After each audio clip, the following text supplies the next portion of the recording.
श्री जी ने ठाकुर से पूछा, प्रभु यह सूरदास का गावे? ये सूरदास कैसे गाता है? आंख तो है नहीं, इसको कैसे दिखता है? तब श्री ठाकुर जी ने कहा है, जो लीला मोहि करनी होवे तुम्हारे प्रेम भरी, सो सब सूर हृदय में पहले करनी परे खरी। क्योंकि सूरदास देखे सोई गावे, ऐसी बात पड़ी। जिसको भगवान में अनन्यता है, जिसको भगवान अपने लगते हैं, उसके हृदय में भगवान लीला करते हैं। आपके प्रेम से हमें जो लीला करनी होती है, पूर्वाभ्यास के लिए पहले सूरदास के हृदय में करते हैं और तब बाहर लीला होती, क्योंकि सूरदास देखे सोई गावे। तो वैष्णव महापुरुषों के द्वारा श्रीमद् भागवत सुन करके वो दासी पुत्र अत्यंत प्रसन्न भया है।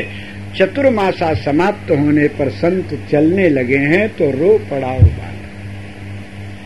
संतों को दया लगी है, सिर पर हाथ रखा है और बड़े प्रेम से मंत्र दिया है। कहा, इस मंत्र का कीर्तन करो। अच्युतम केशवम राम नारायणम कृष्ण दामोदरम वासुदेवम हरिम श्रीधरम माधवम गोपिका वल्लभम जानकी नायकम रामचंद्रम भजे। बालक को स्वर बताया है, अर्थ बताया है। मंत्राणाम स्वरो वै प्राणः, मंत्रों में स्वर प्राण होता है। मंत्र शुद्ध होवे, त्रिदोष रहित हो। कच्चा मंत्र, घूना मंत्र, भूना मंत्र नहीं जमेगा। मंत्र तो बीज है, गुरु किसान है और शिष्य का हृदय खेत है। कच्चा बीज नहीं जमता, घूना बीज नहीं जमता, भूना बीज नहीं जमता। ऐसे ही मंत्र कच्चा होवे तो नहीं जमेगा। कच्चा बोले तो जो परंपरा से प्राप्त नहीं है, भगवान के मुख से प्रकट हुआ और उसके बाद संपूर्ण पूर्वाचार्य उसको जप करके परिपुष्ट करते गए, परिपक्व करते गए, वो सद्गुरु के द्वारा प्राप्त होता है, तो वो पक्का मंत्र होता है। और आप मनमाना मंत्र तो ये कच्चा है, पक्का नहीं जमेगा। मरने के बाद फायदा करेगा, जीते जी नहीं करेगा, चाहे आप कितना भी जपो। गुरुपदेशेन मार्गेण सिद्धिर्भवति नान्यथा। ऐसा कैसे महाराज? हमने सुना है भगवान का नाम कैसे ही जपो, भाव कुभाव अनखालत नाम जपत मंगल देश दसो। भूमि परे पे जामी है उल्टो सीधो बीज, चाहे जैसे बोले ठीक सुना है, पर ध्यान नहीं दिया है। उल्टा सीधा बीज ही जमता है, ब्रह्म बीज नहीं जमा करता। चना, मटर, गेहूं, मरचा कुछ भी छींट दो जम जाएगा, पर ब्रह्म बीज नहीं जमेगा। ब्रह्म वृक्ष भय हैं, इसको दिखाने के लिए तीनों श्री ब्रह्मा विष्णु महेश, बरगद का वृक्ष, पाकर का वृक्ष और पीपल का वृक्ष, ये ब्रह्म वृक्ष है। इनके बीज ब्रह्म बीज हैं। पीपल के वृक्ष पर फल पकता है, पकने के बाद गिरता है और उसमें सैकड़ों बीज होते हैं। सब परिपक्व फल के बीज हैं, पर एक भी नहीं जमता। पीपल के नीचे हजारों गिरते हैं, लाखों बीज उसमें होते हैं, एक भी नहीं जमता। खेती हो जानी चाहिए, पर एक भी नहीं जमेगा, क्योंकि वो ब्रह्म बीज है, ऐसे नहीं जमता। तो फिर कैसे जमेगा? बोले उसको कोई पक्षी ग्रहण करे और फिर पक्षी के पेट में वो परिपक्व होवे, फिर कहीं भी जम जाएगा। पहाड़ पर जम जाए, पत्थर पर जम जाए, शिखर पर जम जाए। ऐसे पहले भगवान का मंत्र कोई पक्षी ग्रहण करे, पक्षी माने जिसने संसार का पक्ष छोड़ दिया हो और इनका पक्ष ले लिया हो, ऐसे संत पक्षी कहलाते हैं।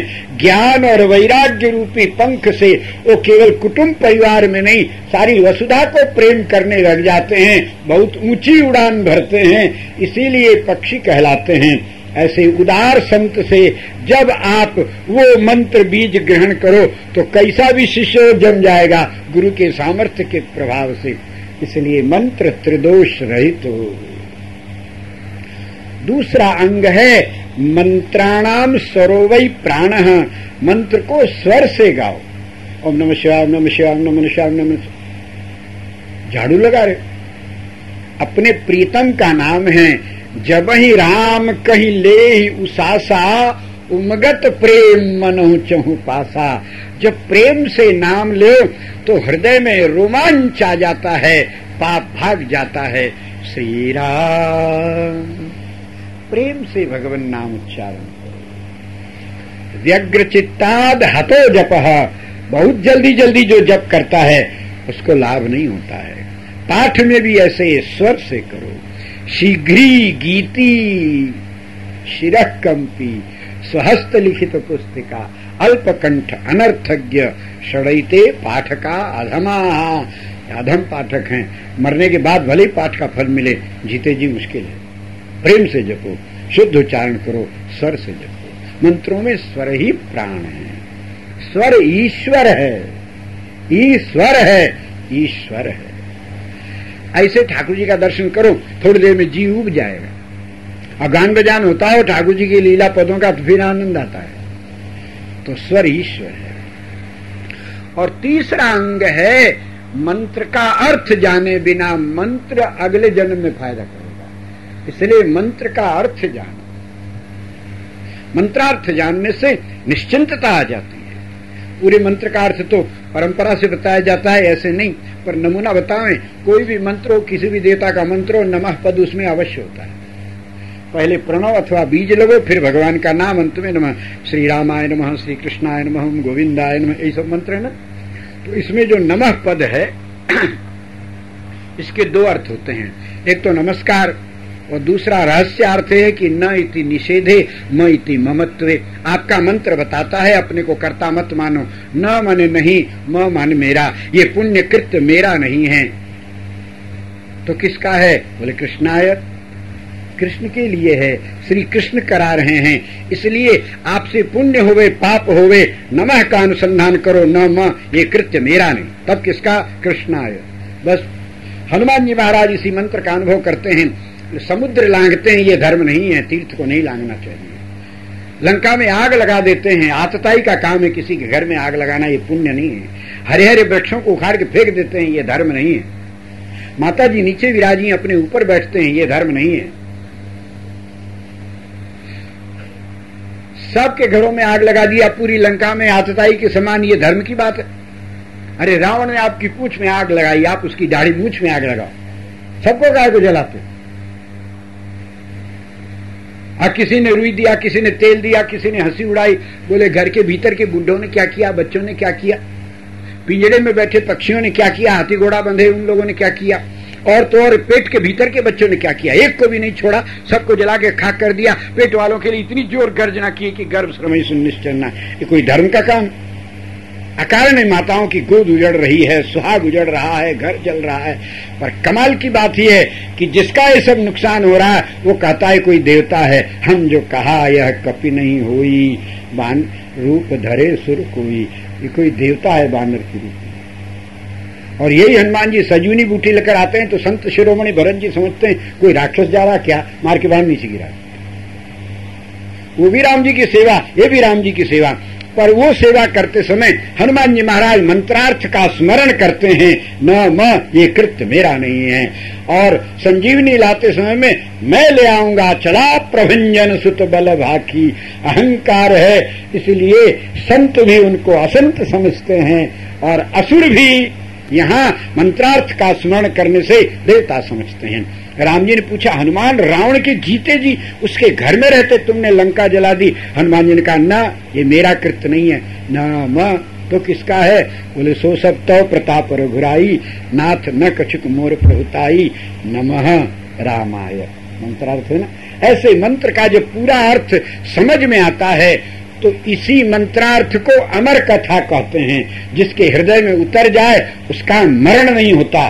पश्यत ध्रुवंच प्रहलादम विभीषण मथा परम। ध्रुव, प्रहलाद, विभीषण, श्री चैतन्य महाप्रभु, मीराबाई, कबीरदास जी, तुकाराम दास जी इत्यादि महापुरुषों ने मृत्यु पर विजय प्राप्त की है मंत्रार्थ के प्रभाव से। इसलिए मंत्र, मंत्र का स्वर, मंत्र का अर्थ और मंत्र के प्रतिपाद्य देवता का ध्यान। इसलिए मंत्र जपते समय में मंत्र का के देवता का ध्यान। और अंतिम 5वां अंग है मंत्र प्रदाता में, गुरु में दृढ़ विश्वास। ऐसा हो जावे तो मंत्र जपने की जरूरत नहीं पड़ती है। भगवान वेदव्यास लिखते हैं, सकृद उच्चारण मात्रेण ददाति परमं पदम। उच्चारण करने मात्र से देवता सामने प्रकट हो जाता है। पुराणों में कथा, उन्होंने उस भगवान का स्मरण किया, भगवान प्रकट हो गए। अब काहे को नहीं होते? अरे आपके मन में चंचलता है। इसीलिए ध्यान बताया है, उस बालक को मंत्र का अर्थ बताया है और तब स्वर बताया है। बालक को कहा स्वर से गान करो। बालक कीर्तन में मगन भया, उसको मगन देखकर संत लोग चले गए।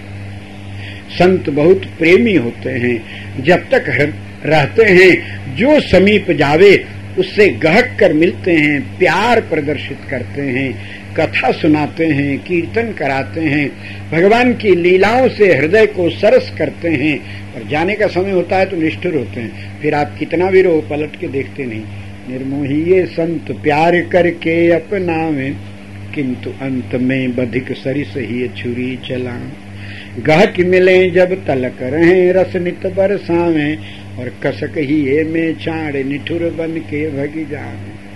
साधुन संगत प्रेम करी जग सुख काहू, नहीं लयो बिलपत ही जीवन गयो, और इनके प्रेम में रुदन शेष ही रह गयो। बालक जब आंख खोला है, संतों को नहीं देखा, रुदन करने लगा है। माँ ने समझाया है। बालक का मन घर में लगता नहीं, मोहमयी माँ जाने देती नहीं। एक दिन दूध दूहने के लिए गई, काल सर्प ने डस लिया, माँ मर गई। बालक ने विधि पूर्वक संस्कार किया, फिर कहा भगवान ने अब छुट्टी। वन में चल दिए। घोर अरण्य में एक सरोवर के किनारे अश्वत्थ वृक्ष के नीचे संतों के दिए हुए मंत्र का गान करने लगे। हृदय में सहसा भगवान का प्रादुर्भाव। भगवान का दर्शन करके सांस रुक गई, आनंद में विभोर हो गए। दूसरे क्षण भगवान अंतर ध्यान हो गए। अत्यंत पीड़ा भई, बालक रोने लगा। आकाशवाणी भई है, अपक्व कषाय योगी को हमारा दर्शन होता है। भागवतों के संबंध से तुम्हें दर्शन तो हो गया, पर अभी तुम परिपक्व नहीं हो, पंचांग पूर्ण नहीं है। केवल मंत्र और मंत्र का स्वर है। अभी 3 बाकी हैं। संसार में हमारे नाम का कीर्तन करते जीवन बताओ, और फिर इसके प्रभाव से तुम्हारा जन्म ब्रह्मा जी का पुत्र बनकर होगा। नारद जी कहते हैं, इस प्रकार मैंने संसार में भगवान नाम का प्रचार करते जीवन बताया, और तनु तजी नारद भयो भई भगवत की इच्छा। शरीर छोड़कर अब मैं नारद बन गया हूँ। जब स्मरण करूं तो भगवान मुझे दर्शन देते हैं। अत्यंत अद्भुत भगवान का प्रेम है। नारद जी ने भागवतों के संबंध का प्रभाव बताया। मैं जो आज ब्रह्मपुत्र नारद हूँ, ये भागवत अर्थात भक्तों की कृपा का परिणाम। भागवत संबंध नहीं होवे तो आप भागवत चाहे जितनी सुनो, इसका नाम ही भागवत है। ये जितना आपके भाग में होगा उतना ही समझ में आवेगा। भागवत लोग कहता ऐसे ऐसे विलक्षण अर्थ करते हैं, पर दिमाग गोबर भरा, यादें नहीं रहता, सुनने में बड़ा आनंद आता है। बोले बस भागवत जितना भाग में उतना ही मिलेगा। इसीलिए तो श्री नारद जी महाराज का पूर्व जन्म सुनकर व्यास जी ने श्रीमद् भागवत की रचना की है, और श्रीमद् भागवत श्री सूत जी महाराज सुना रहे हैं। श्री सूत जी महाराज ने कहना प्रारंभ किया है, मुनीश्वरों, श्रीमद् भागवत का प्रारंभ भगवान से है। भगवान श्रीमन नारायण की नाभि कमल से ब्रह्मा जी बने। ब्रह्मा जी को सृष्टि करने की आज्ञा दी है, वेदों का ज्ञान दिया है। वैदिक ज्ञान से भूत भविष्य वर्तमान तीनों का ज्ञान हो गया। तब ब्रह्मा जी ने कहा, इतना बड़ा प्रपंच सृष्टि का रचने पर मेरा मन आपसे हट जाएगा। तस्मान नाशो ही मे देव भविष्यति न संशय। फिर हमारा नाश होएगा, क्या करें? भगवान ने कहा, भागवत संबंध से किसी का नाश नहीं होता, चाहे जहां रहो पर भागवत संबंध बना रहे निश्चिंत हो जाओगे। 4 श्लोकों में भगवान ने भागवत का दान किया। इस प्रकार श्रीमद् भागवत कब से प्रारंभ है? बोले सृष्टि के आदि से, दुनिया बनने के पहले ब्रह्मा जी को श्रीमद् भागवत का दान दिया है, और तब प्रपंच में लिप्त न होने की शक्ति आने पर ब्रह्मा जी ने सृष्टि प्रपंच की रचना की। व्यास जी महाराज ने तो विस्तार किया है, पर भागवत मूल रूप में श्री नारायण के मुख से प्रकट है, और सर्वप्रथम श्रोता ब्रह्मा जी हैं। ब्रह्मा जी महाराज ने तब सृष्टि की है। ब्रह्मा जी की सृष्टि में जब जब अधर्म होवे तो धर्म की रक्षा करने के लिए भगवान के अवतार होते हैं। अवतार असंख्य हैं, 24 अवतार प्रधान हैं। जय जय मीन बराह कमठ नरहरि बलि बावन परशुराम रघुवीर कृष्ण की रति जग पावन बुद्ध कल्की व्यास पृथु हरि हंस मनवंतर यज्ञ ऋषभ हयग्रीव ध्रुववर दैन धन्वंतरी बद्रीपति दत्त और कपिल देव और सनकादिक, ये 24 अवतार। 24 में 10 अवतार स्वयं भगवान के अवतार हैं।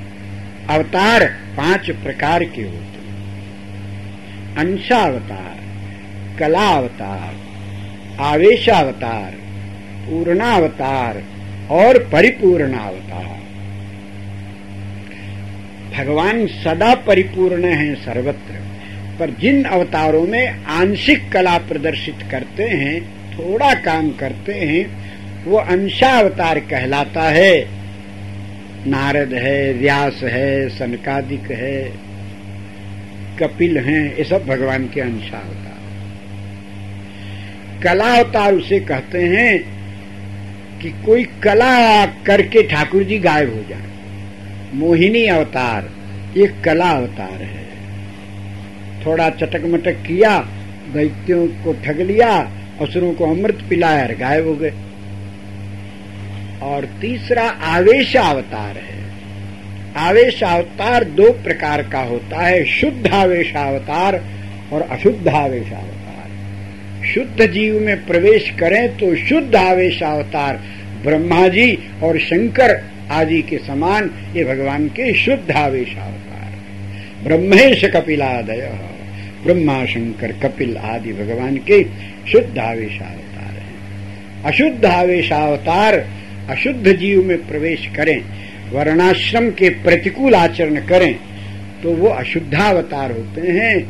जैसे परशुराम, बुद्ध, ये अशुद्ध आवेशावतार है। ब्राह्मण के घर में परशुराम जी जन्म लिए हैं और मारे काट करते हैं, और क्षत्रिय के घर में सिद्धार्थ का जन्म भया, पर बुद्धत्व प्राप्त करने के लिए अपने धर्म को छोड़कर तप में लग गए। तप का फल तो मिला, पर अशुद्ध आवेशावतार कहला। इसलिए बुद्ध की वाणी अशुद्ध है, बुद्ध तो शुद्ध है। बुद्ध का दर्शन आत्मा को पवित्र करता है। भगवान बुद्ध के सन्मुख जितने पड़े, बड़े से बड़े नास्तिक भी उनके अनुयायी हुए, पर बुद्ध की बात मानने वालों का विनाश भया है। बौद्ध धर्म को स्वीकार करने पर कलिंग विजय के बाद सम्राट अशोक को बुद्ध धर्म की दीक्षा दी, क्योंकि हत्या देखकर वो घबराए। उस समय बौद्ध भिक्षुकों ने आकर के गरम लोहा जान के चोट दी, तो डर गए। फिर उन्होंने भारत में अहिंसा परमो धर्म ऐसा लागू किया, कोई किसी की हिंसा मत करो। इसी छिद्र को प्राप्त करके यवनों ने भारत में प्रवेश किया। ये अहिंसा अहिंसा करते रह गए, भारत म्लेच्छा क्रांति। सभी चीज की सीमा होती है। अति सर्वत्र वर्जयेत, अहिंसा भी सीमा तक होती है। अकारण किसी को गाली देना भी हिंसा है, और कारण पर किसी की हत्या कर देना भी अहिंसा है। कोई डाकू बनकर बहुतों का प्राण ले रहा हो, आतंक फैला दिया हो, उसको मार देना, उसकी हत्या कर देना पुण्य है, धर्म है। और अकारण किसी को गाली दो तो ये पाप है। जहां एक को मारने से बहुतों की प्राण रक्षा होती हो तस्य पुण्य प्रदो वधः। इसीलिए भगवान ने गीता जी में उपदेश दिया है, अति अहिंसा नपुंसकता बन जाएगी, फिर धर्म भक्ति सबका विनाश करने वाले आसुरी शक्तियां देश में आ जाएंगी, फिर वो तुम्हारी अहिंसा भी नहीं रहेगी, तुम्हारे सामने हिंसा करेंगे और तुम्हारे सामने वो उपद्रव करेंगे और तुम कुछ नहीं कर पाओगे। और तब अहिंसा अहिंसा बोलने पर बोलते भले ही रहो, पर उनकी हिंसा देखकर तुम्हारे हृदय में हिंसा जागेगी। इसलिए बुद्ध की अहिंसा ऐसी ही है। आज भी बौद्ध धर्मानुयायी किसी जीव की हत्या नहीं करते, पर मांसाहारी होते। मांस खाने को न मिले तो गाय बैल बकरी का मुंह बांध देंगे, मारेंगे तो नहीं, पर 2-4 दिन में भूख के मारे मर जाएगा, अब तो मट्टी है, खाने में क्या हरकत है, ऐसा। इसीलिए महर्षि ने लिखा है, यथा ही चौरस तथा ही बुद्ध। जैसे चोर होता है वैसे ही बौद्ध धर्मावलंबी। इसको बाहर करो देश से, नहीं तो देश को बर्बाद करेगा। वो किसी से जाते नहीं है। तब शंकरो शंकर साक्षात, भगवान शंकर शंकराचार्य के रूप में प्रकट भये और इन सबको देश से बाहर किया और फिर सनातन धर्म को समझाया। तब लोग इन म्लेच्छों को बाहर करने के प्रयास में लगे रहे। तात्पर्य कहने का इतना ही कि सीमा से अधिक कुछ भी होवे तो अनर्थ करेगा, सीमा में ही करना चाहिए। तो श्री ठाकुर जी महाराज की लीला तो ये भगवान के आवेशावतार कहलाते। पूर्णावतार कौन है? बोले मत्स्य, कूर्म, वराह, नृसिंह, वामन, ये पूर्णावतार। और परिपूर्णावतार किसे कहते हैं? बोले शक्ति के साथ शक्तिमान पधारे तो परिपूर्णावतार होता है। श्री राम और श्री कृष्ण ये परिपूर्णावतार। इस प्रकार भगवान के अवतार। अब भगवान के स्वरूप को भी समझ लो। श्री सूत जी महाराज कहते हैं, मुनीश्वरों, भगवान जीवों के अपने हैं, पराये नहीं। जीवों के जीव, सुख के सुख राम। जैसे मनुष्य का जीवन भौतिक पदार्थों में जल जीवन है, अन्न के बिना तो रह भी जाए पर जल के बिना नहीं रह पाएगा, जल जीवन है। ऐसे ही श्री भगवान आत्मा के जीवन हैं, जीव के जीवन।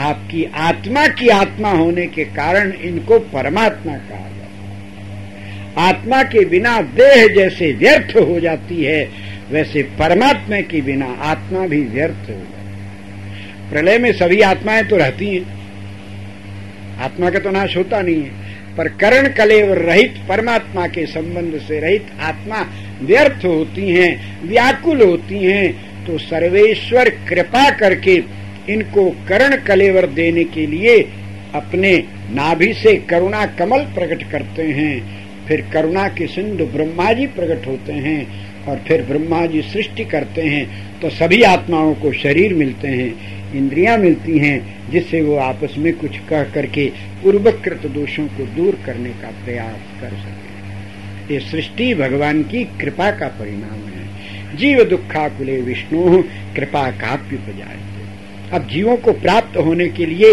भगवान 5 रूपों में विराजते हैं। जैसे मनुष्य को जल चाहिए, जल के बिना नहीं रह सकेगा, तो जल 5 जगह सुलभ कर दिया है ठाकुर ने। पहला जल बादल में होता है।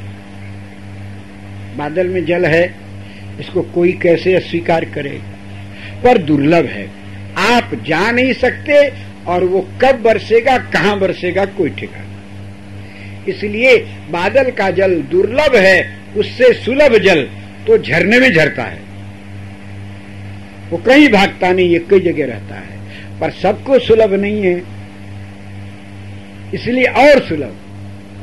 तब नदी का जल हिमालय से लेकर के समुद्र तक जाता है, बहुतों को सुलभ है, पर किनारे रहने वालों को सुलभ है, सबको सुलभ नहीं। तो और सुलभ तो पृथ्वी के कण कण में जल है, कहीं भी खोदो पानी निकलेगा, कहीं 5 हाथ नीचे, कहीं 50 हाथ नीचे, पर पृथ्वी में सर्वत्र जल है। जल तो है, जहां आप बैठे यहीं जल है, पर फिर भी दुर्लभ है। प्यास लगे मुंह लगाओ तो माटी आवेगी मुंह में, दांत टूटेगा और ऊपर से। तो अब सर्वत्र होने पर भी सुलभ नहीं है, तो अब इससे भी सुलभ बोले हमारे कमंडल में है, बाल्टी में भरा हुआ है, नल में लगा हुआ है। ये जल तो वही है ना जो बादल में है, झरने में, नदियों में, वही हमारे गगरा में भरा हुआ है। ऐसे ही परमात्मा आवरण जलवत परवासुदेव, बादल के जल के समान भगवान का मूल रूप वैकुंठनाथ विधि शिव सनकाद्यैर्ध्यातुम अत्यंत दूरम। ब्रह्मा शंकर आदि भी ध्यान में भी वहां नहीं पहुंच पाते। सर्वेषाम निश्चिता गतिर कुंठिता भवती स वैकुंठ, जहां सभी की गति कुंठित हो जाती है। मन समेत जही जानन बानी, तर्किन सकई सकल अनुमानी, वो वैकुंठ है जहां सबकी गति कुंठित हो जाती है।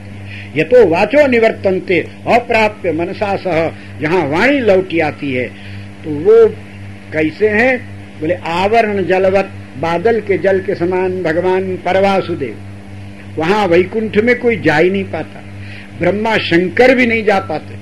नित्य धाम है, प्रकृति मंडल के उस पार है। एक पाद विभूति में ब्रह्मा शंकर आदि का जोर चलता है, त्रिपाद विभूति में प्रवेश नहीं है। ब्रह्मा जी और शंकर जी, चाहे आप किसी का भी मन जहां तक जा सकता हो वहां माया है, और माया के उस पार वैकुंठ है। गो गोचर जहां लगी मन जाई, सो सब माया जानो भाई, और माया के उस पार वैकुंठ है। सबकी गति कुंठित हो जाती। तब लक्ष्मी जी ने भगवान से कहा, आप परवासुदेव भगवान श्रीमन्नारायण वैकुंठनाथ बहुत बड़े हैं, पर यदि किसी को सुलभ नहीं होगे, ऐसे ही 7वें आसमान के खुदा बने रहोगे तो बेकार हो जाओगे, कोई काम के नहीं रह जाओगे। ऐसा क्यों जी, हीरा तो हीरा ही है। बोले हाँ हीरा तो है, कोहिनूर हीरा सबने सुना है, अरबों रुपयों का है, ऐसा लोग बोलते हैं, पर देखा है आप में से किसी ने? बोले नहीं देखा। तो उसके देखे बिना किसका क्या काम अटका हुआ है? वो है अपन रहे, उससे क्या मतलब है होने जाने से। तो ऐसे ही यदि आप सुलभ नहीं होंगे तो बेकार हो जाओगे। आपके बिना किसी का काम थोड़ी अटका हुआ है, अपना कर्म करता है, कर्म का फल भोगता है, उसमें भगवान की क्या जरूरत, अंगूठा दिखा देगा। अरे आप तो इसलिए अच्छे लगते हैं कि कर्म के प्रारब्ध पाप करते हैं, आप करुणा करके दूर करो, भक्तों की रक्षा करो, सुलभ हो, सबको गले से लगाओ, तब तो भगवान काम के। नहीं तो हम बांध देते रह जाए, वो सुने ही नहीं, तो ऐसे भगवान से कौन फायदा। तो इसलिए महाराज थोड़े सुलभ हो जाओ। भगवान ने कहा हाँ। तो रमा के कहने पर भगवान ने प्रकृति मंडल में उतरकर अपने रहने के लिए श्री रमा के लिए एक दूसरा वैकुंठ बनाया। इसका नाम रमा वैकुंठ है। यहाँ देवता और योगी जाते हैं, सनकादिक जा सकते हैं, नारदादी जा सकते हैं, देवता लोग भी जा सकते हैं।